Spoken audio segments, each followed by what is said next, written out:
The fluorescent lights of Harrison's auto shop hummed quietly in the cold desert night.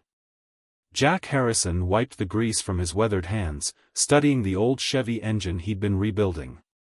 At 53, he'd spent more than 3 decades fixing everything from tractors to luxury cars in this small New Mexico town.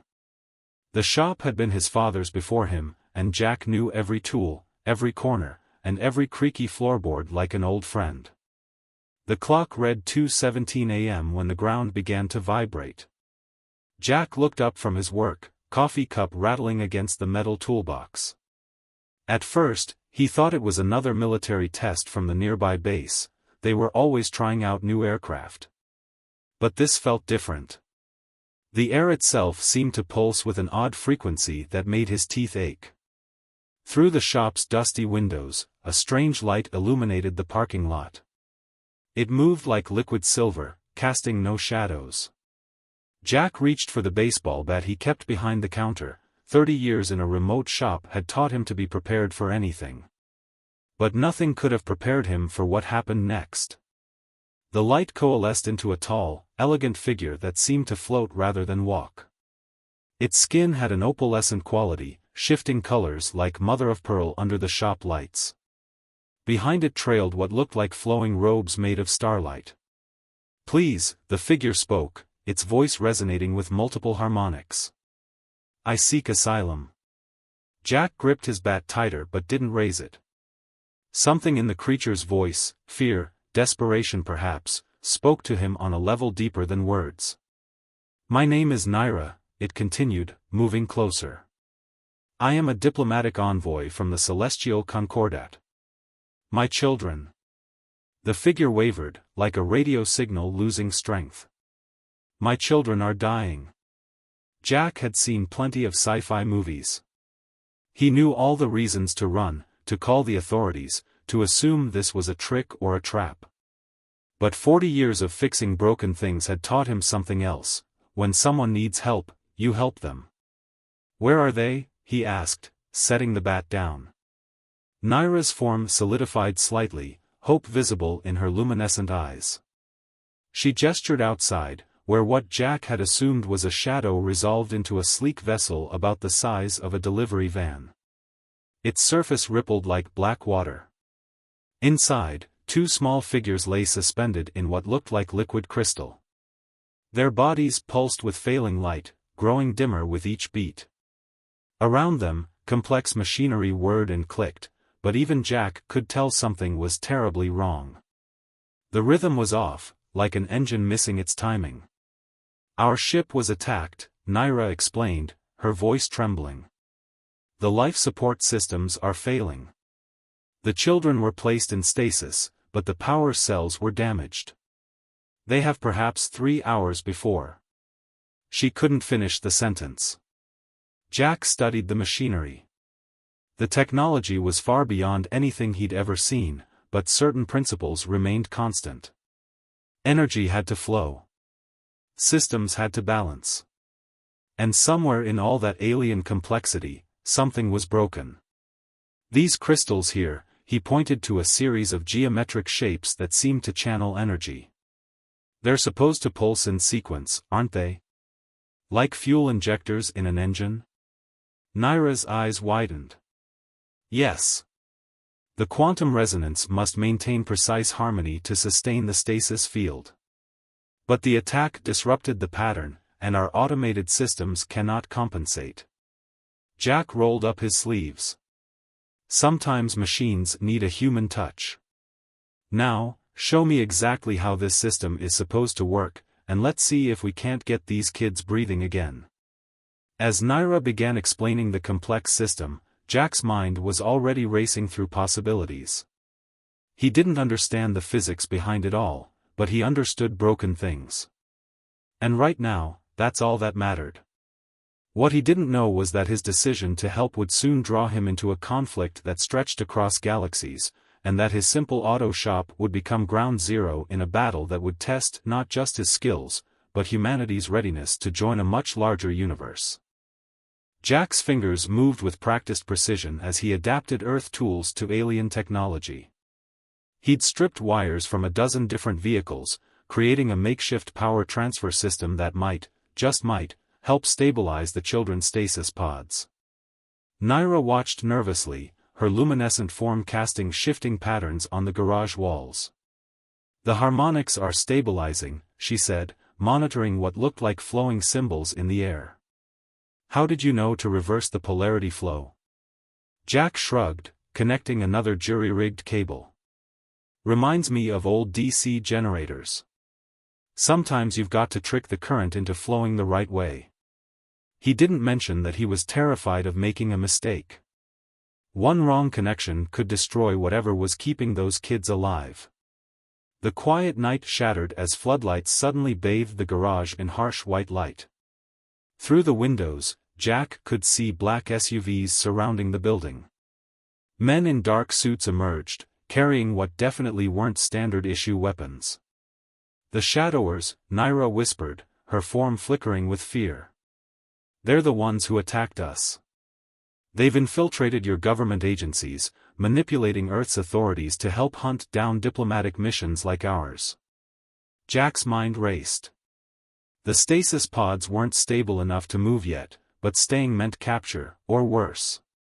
He thought about the maze of back roads he'd traveled all his life, the hidden trails and abandoned mines that honeycombed these hills. "How much power does your ship have left?" he asked, already moving to the garage's hydraulic lift controls. "Perhaps 20% of normal capacity." "Why?" "Because we're about to give those suits out there a lesson in local engineering." Jack hit the lift control, but instead of raising a car, it opened a large maintenance pit beneath the alien vessel. It was where he usually worked on big rigs, but right now it would serve a different purpose. "Your ship, can it hover just a few feet off the ground?" Naira nodded, understanding dawning in her ethereal features. "Yes, but not much higher in its current state." "Perfect." Jack grabbed his keys and an old remote control from his desk. "When I give the signal, power up just enough to clear the ground. Those guys out there are expecting spaceships and ray guns. They're not expecting good old-fashioned American ingenuity." A voice boomed through a megaphone outside. "This is a federal operation. Exit the building with your hands visible." Jack smiled, the kind of smile that had preceded many of his most brilliant, and occasionally disastrous, repair jobs. He pressed a button on the remote, and suddenly the garage's sprinkler system activated, except it wasn't spraying water.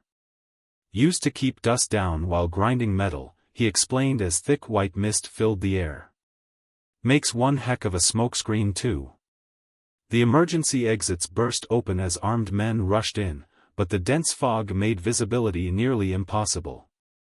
In the confusion, Jack activated the garage's industrial fans, creating a swirling vortex of white mist. "Now," he shouted to Naira. The alien vessel hummed to life, hovering inches above the maintenance pit. Jack quickly disconnected the power transfer cables, making sure the stasis pods remained stable on their backup systems. The armed men were shouting now, trying to coordinate in the chaos. But Jack had worked in this garage blindfolded for fun, he knew every inch by touch. He led Naira through the fog to his heavy-duty tow truck, already backed up to the maintenance pit's rear exit. "Your ship can follow basic guidance signals, right?" he asked, pulling out an old CB radio. "These things operate on simple frequencies. If I broadcast a signal..." "Yes. We can lock onto it." A crude but effective solution. "Story of my life," Jack grinned, jumping into the truck's cab. He gunned the engine just as the fog began to clear.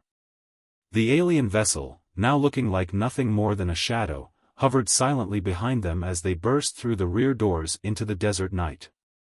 Behind them, the suited agents scrambled to their vehicles, but Jack was already putting his plan into action.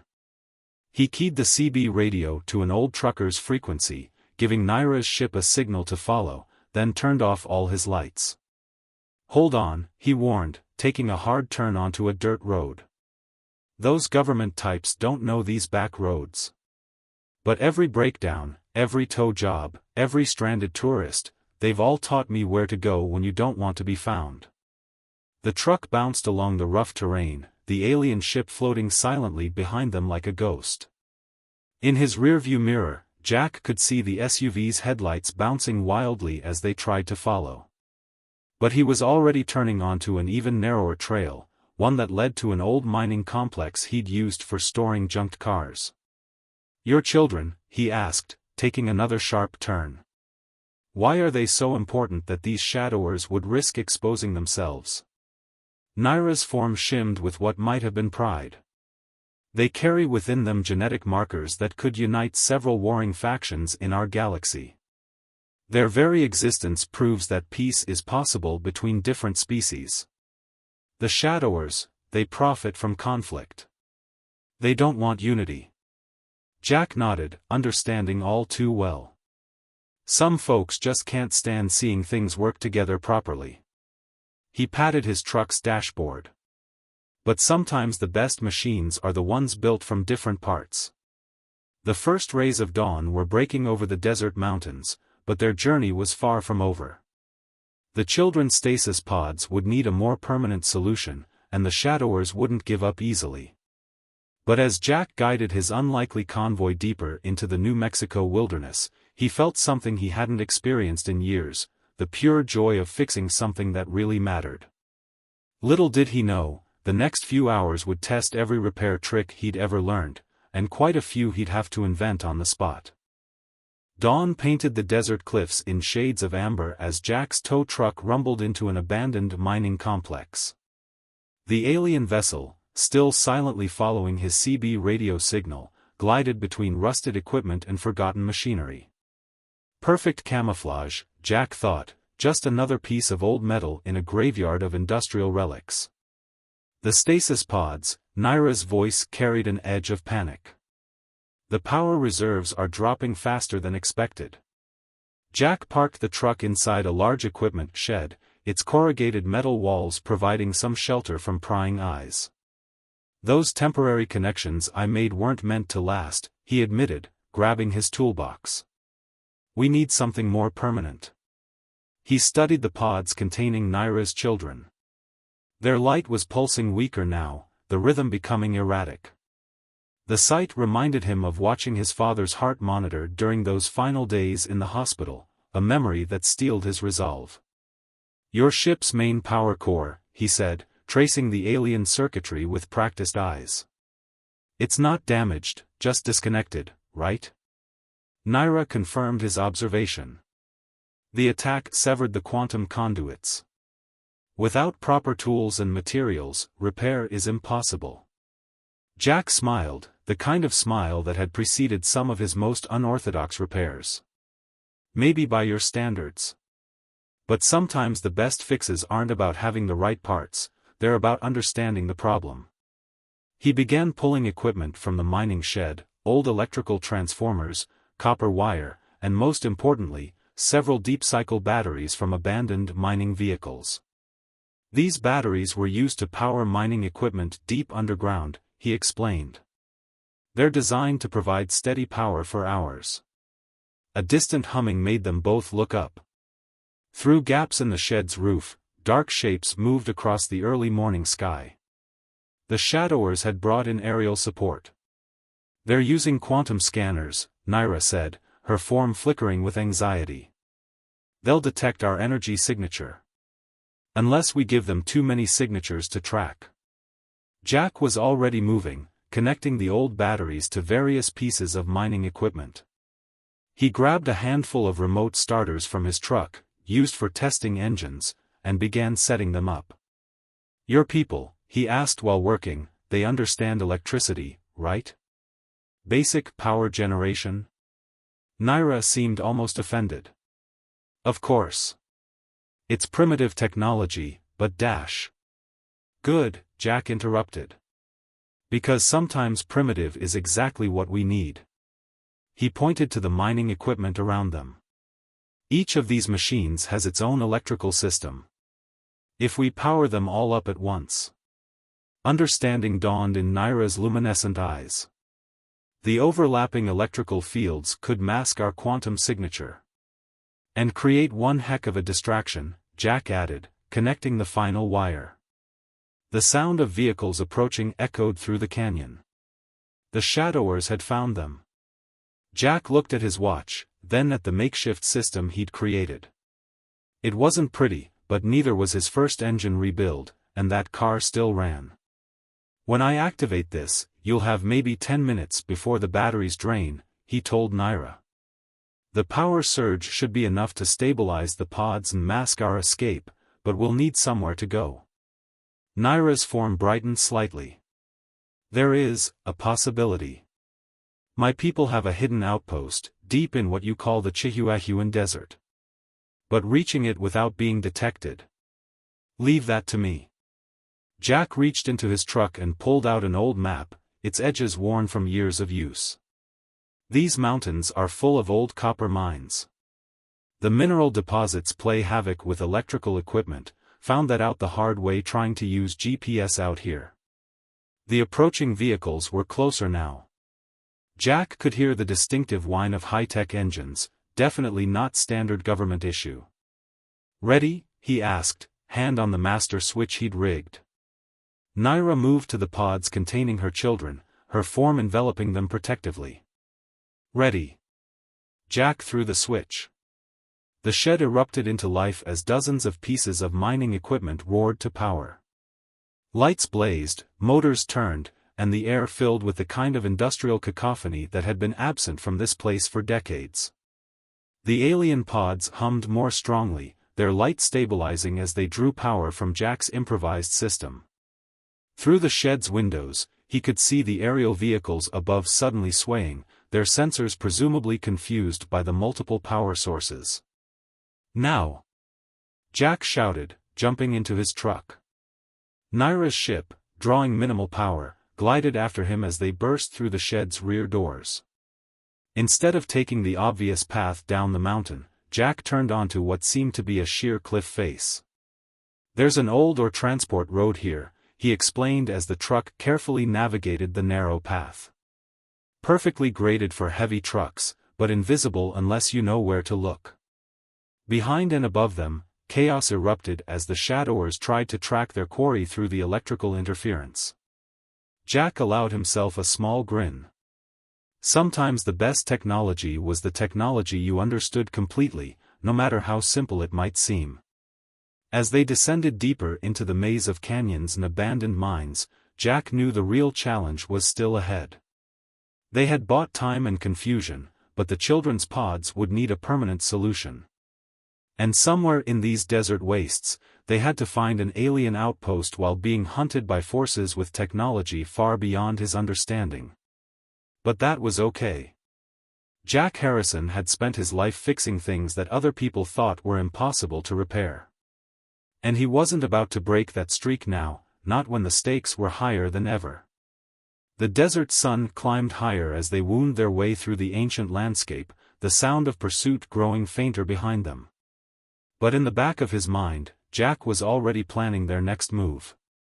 Because sometimes, the best way to win wasn't about having the most advanced technology, it was about knowing how to use what you had in ways nobody else would expect. The desert sun blazed overhead as Jack's truck crept along a narrow canyon.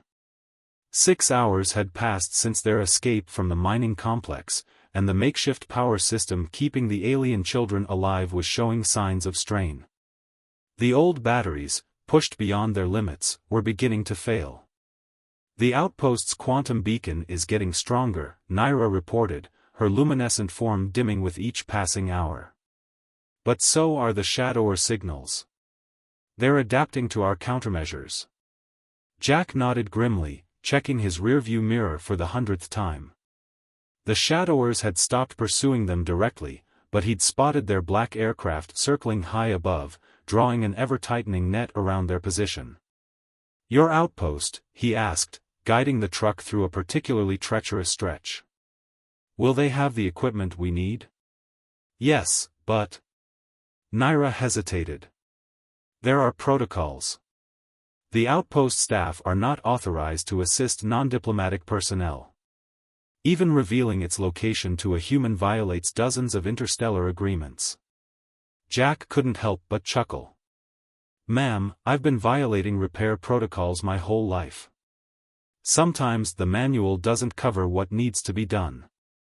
A sudden alarm chirped from the alien vessel. One of the stasis pods was failing. Jack pulled over beneath an overhanging cliff, providing some cover from aerial surveillance. Inside the pod, one of the children's life signs were fluctuating dangerously. "The power coupling is degrading," Naira explained, her voice tight with fear. "The human batteries aren't compatible enough to maintain stable quantum resonance." Jack studied the failing system. The connection between his Earth technology and the alien power grid was literally burning itself out. But something about the pattern of failure sparked an old memory. "Back in '82, he said, already reaching for his tools, "we had this problem with Japanese cars.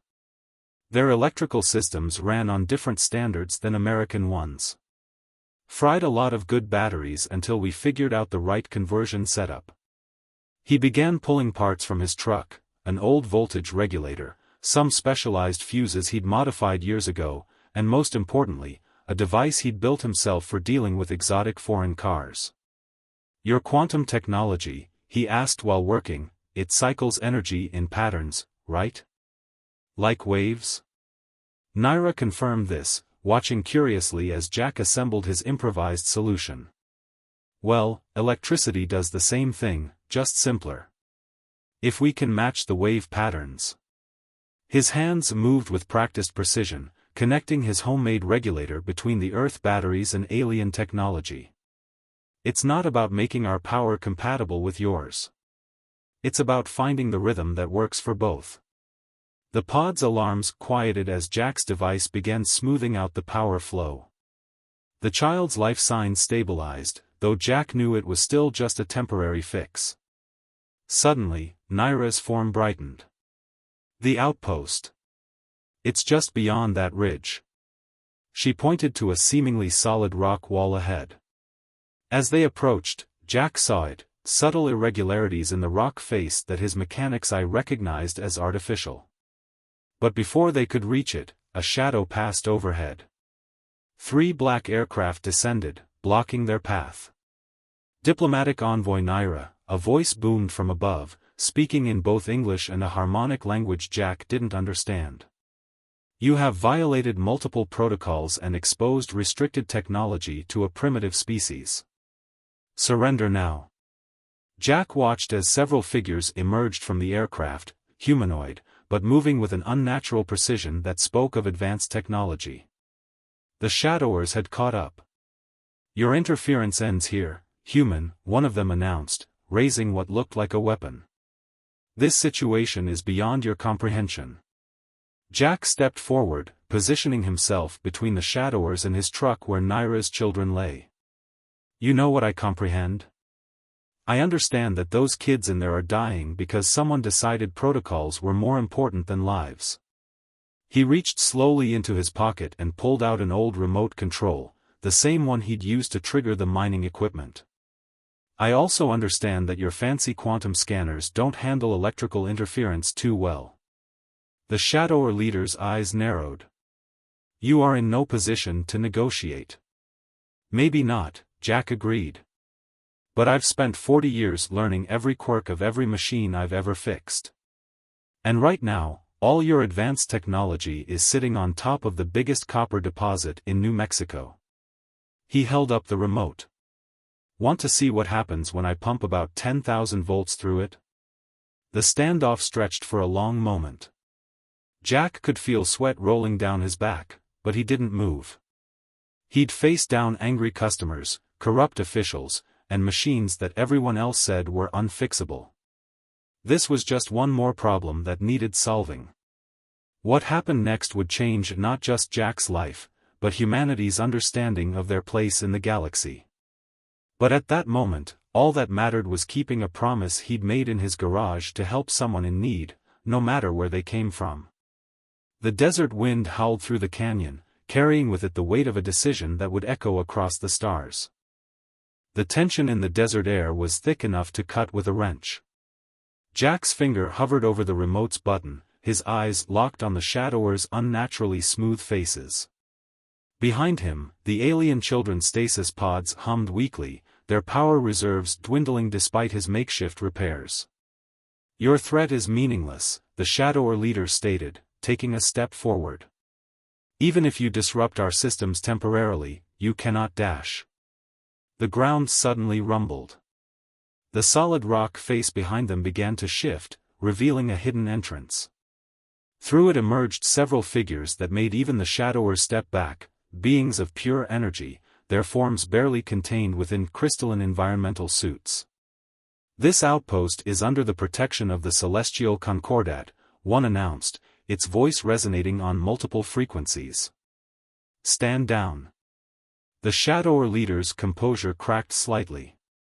"The children are too important. Their genetic profile is precisely why they must live," Jack interrupted, still holding his remote steady. "You said I couldn't comprehend this situation? Well, let me tell you what I do comprehend. Those kids in there prove that different species can work together. That's why you want them gone, isn't it? Can't profit from conflict if people figure out how to get along." The outpost guards moved forward, their energy forms crackling with barely contained power. The shadowers raised their weapons, creating a Mexican standoff straight out of the old westerns Jack's father used to watch. That's when Jack did something that would later be recorded in multiple galactic histories. He dropped his remote and walked forward, empty hands raised. "Look at us," he said, gesturing to the assembled aliens. "Advanced beings from across the galaxy, all this amazing technology, and we're still acting like children fighting over toys. Meanwhile, there are actual children dying because we can't put aside our differences." He turned to the outpost guards. "Your protocols say you can't help humans. Fine. Don't help me. Help them." He pointed to the stasis pods. "And if you need a mechanic to figure out how to make different technologies work together, well, that's just part of the service." Something in his words seemed to resonate with both sides. The outpost guards exchanged looks through their crystalline suits, while the shadowers shifted uncomfortably. The lead guard stepped forward. "The human speaks wisdom. These children represent hope for unity among our peoples.